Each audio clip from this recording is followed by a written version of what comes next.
আসসালামু আলাইকুম দর্শক, শনিবার রাত ৮টা থেকে পরবর্তী ১-১.৫ ঘন্টা প্রধান উপদেষ্টার বাসভবনে যমুনাতে বিশেষ কিছু কি ঘটে গেছে, বিশেষ কোনো ঝড়,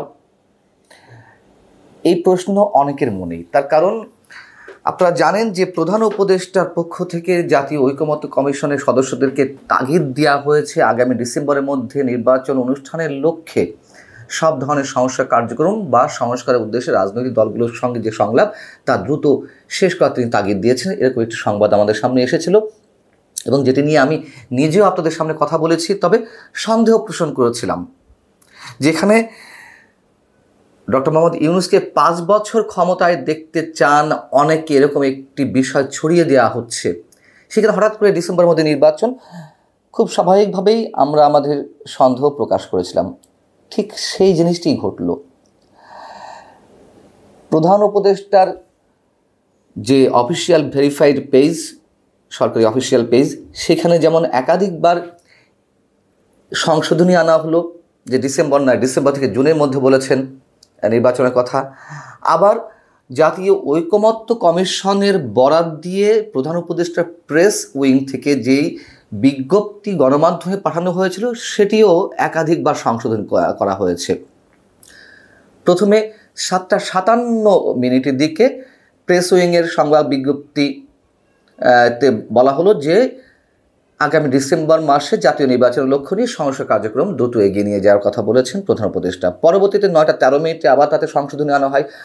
আবার তার পরবর্তীতে 4 মিনিট পরে, 8 মিনিট পরে 9টা 21 সংশোধনী আনা হয় যে না, ডিসেম্বর নয়, ডিসেম্বর থেকে আগামী 2026 জুনের মধ্যে নির্বাচন অনুষ্ঠানের কথা প্রধান উপদেষ্টা বলেছেন।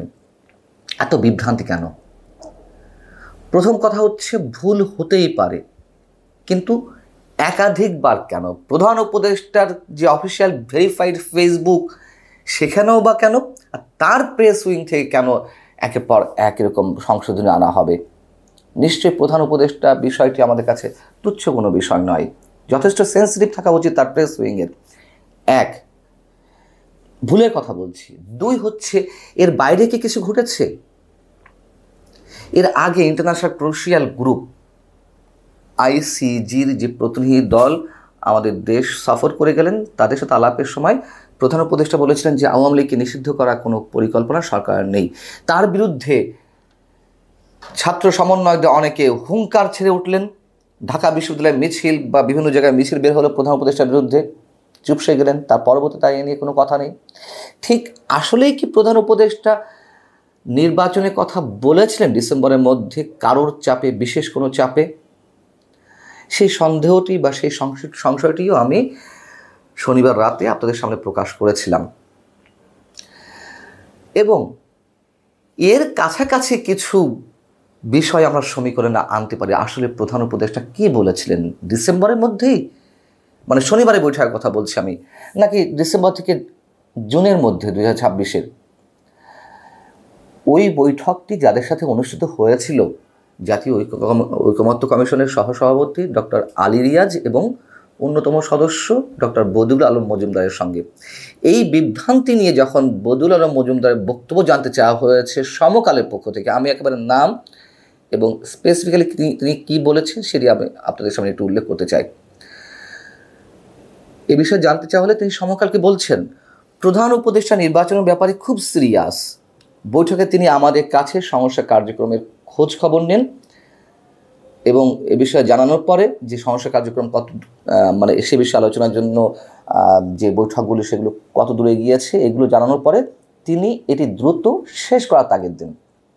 তার মানে কি, ডক্টর বদিউল আলম মজুমদার কিন্তু খুব স্পষ্ট করে বললেন না যে না, আসলেই তিনি ডিসেম্বর থেকে জানুয়ারির মধ্যে বলেছেন। যেহেতু পরবর্তীতে প্রেস উইংয়ের একটি বিজ্ঞপ্তি গিয়েছে গণমাধ্যমে একাধিকবার সংশোধনীর মাধ্যমে, সেখানে কিন্তু ডক্টর বদিউল আলম মজুমদার স্পষ্ট করেননি। অর্থাৎ আমরা ধরে নিতে পারি যে আসলে এই ডিসেম্বরের মধ্যে হয়তো বলেছেন কারোর চাপে বা বিশেষ কারোর চাপে। সেই জায়গা থেকে জাতীয় ঐকমত্য কমিশনের পক্ষ থেকে বা তাদের বরাত দিয়ে তাদের বক্তব্য শুনেই প্রেস উইং থেকে ওই ডিসেম্বরের মধ্যে নির্বাচনের কথাটি বলা হয়েছিল।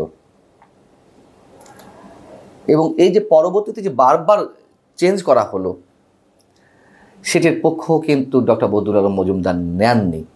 তাহলে বিষয়টি হচ্ছে, যখন এটি গণমাধ্যমে আসে ডিসেম্বরের মধ্যে নির্বাচনের কথা, সেটি নিয়ে কি কেউ তেলে বেগুনে জ্বলে উঠেছিল, হুঙ্কার ছেড়েছিল, তর্ক বিতর্ক হয়েছে, পরবর্তীতে এটি সংশোধনী আনা হয়েছে, এই প্রশ্ন উঠতেই পারে। তার পরিপ্রেক্ষিতে আবার প্রধান উপদেষ্টা প্রেস সচিব, আমরা তো তাকে সরকারের মুখপাত্র বলতে পারি, সব জায়গা থেকে নাক গলান, যাই হোক, মিস্টার শফিকুল আলম, তিনি আবার গণমাধ্যমকে বলছেন এতে বিভ্রান্তি হওয়ার কিছু নেই, ভুল হয়েছে, সবসময় ডিসেম্বর থেকে জুনের মধ্যে প্রধান উপদেষ্টা নির্বাচনের কথা বলে আসছেন।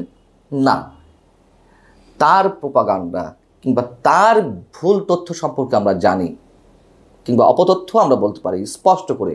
তিনি নিজে তার ফেসবুক থেকে একাধিক পোস্ট ডিলিট করেছেন, এক এক বিষয়ে বক্তব্য দেন, তখন যখন সমালোচনার মুখে পড়েন আবার সেটি তুলে নেন।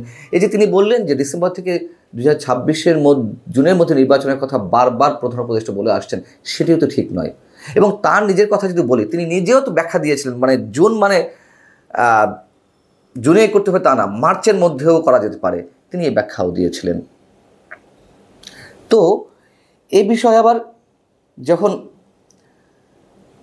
বিএনপি স্থায়ী কমিটির সদস্য ইকবাল হাসান মাহমুদ টুকু, তিনি বেশ মজার কথা বলেছেন। শনিবারে যা কিছু ঘটে গেল, এই ডিসেম্বরে নির্বাচন করা কিংবা 2026-এর মধ্যে এই যে একটা কনফ্লিক্ট, সেটি নিয়ে ইকবাল হাসান মাহমুদ টুকু বলছেন গণমাধ্যমকে যে প্রেস উইংয়ের বক্তব্যে আমি খুব বেশি অবাক হইনি, কারণ আগেও প্রধান উপদেষ্টা একরকম কথা বলার পর তার প্রেস উইং ভিন্ন কথা বলেছে নির্বাচনের সময়সীমা নিয়ে। এবারও সেরকম ঘটনা ঘটল। আসলে কি ঘটেছিল? বিএনপি স্থায়ী কমিটির সদস্য সালাউদ্দিন আহমেদ তিনি বলছেন যে সর্বশেষ আমরা যখন প্রধান উপদেষ্টার সঙ্গে বৈঠক করি, তখন তিনি ডিসেম্বরের মধ্যে নির্বাচন আয়োজনের আশ্বাস দিয়েছেন। আমরা তাকে বিষয়টি জনগণের সামনে উপস্থাপন করার জন্য বলছিলাম, কিন্তু তিনি সেটি না করে বিভিন্ন দল ও সংগঠনের সুরে নির্বাচনের সময়সীমা নিয়ে নানান সময় নানান কথা বলছেন। এই কথাটি আমি বলেছিলাম যখন শুনলাম যে ডিসেম্বরের মধ্যে নির্বাচনের লক্ষ্যে তিনি কাজ করতে বলেছেন আমাদের প্রধান উপদেষ্টা। আমি বলেছিলাম যে এগুলো কি আসলে রাজনৈতিক দলগুলোকে ঠান্ডা করার জন্য, তারা যে আন্দোলনে যাওয়ার একটা হুমকি দিচ্ছে সেগুলোকে একটু স্তিমিত করার জন্য, নাকি সত্যি সত্যি কারো চাপে করেছেন? যে সন্দেহগুলো আমরা পোষণ করেছিলাম তার সব কিছু মোটামুটি মিলে যাচ্ছে। এবং আরও একটি মজার বিষয়, তিনি বলছেন যে ছোট সংস্কার হলে ডিসেম্বরের মধ্যে নির্বাচন, এর আগে যতবার বলেছেন সাম্প্রতিক সময়ে, আর বড় সংস্কার হলে 2026-এর জুনের মধ্যে নির্বাচন। মজার বিষয়টা হচ্ছে এখন আর ছোট বড় শব্দগুলো আনা হচ্ছে না। প্রধান উপদেষ্টা প্রেস উইং বলছে বা প্রেস সচিব শফিকুল আলম বলছেন যে ডিসেম্বর থেকে 2026-এর জুনের মধ্যে নির্বাচন হতে পারে, এই সময় নিয়ে আমরা এগোচ্ছি। এখন আর ছোট বড় আলাদাভাবে কোনো দেখা হচ্ছে না। কি অদ্ভুত তাদের সব কথাবার্তা, এত পারে কথা চেঞ্জ করতে, অনেক কাছেই বিস্ময় মনে হতে পারে, কিন্তু আমরা হচ্ছি না। আরও অনেক কিছু দেখব নিশ্চয়ই। আল্লাহ হাফেজ, ভালো থাকুন সবাই।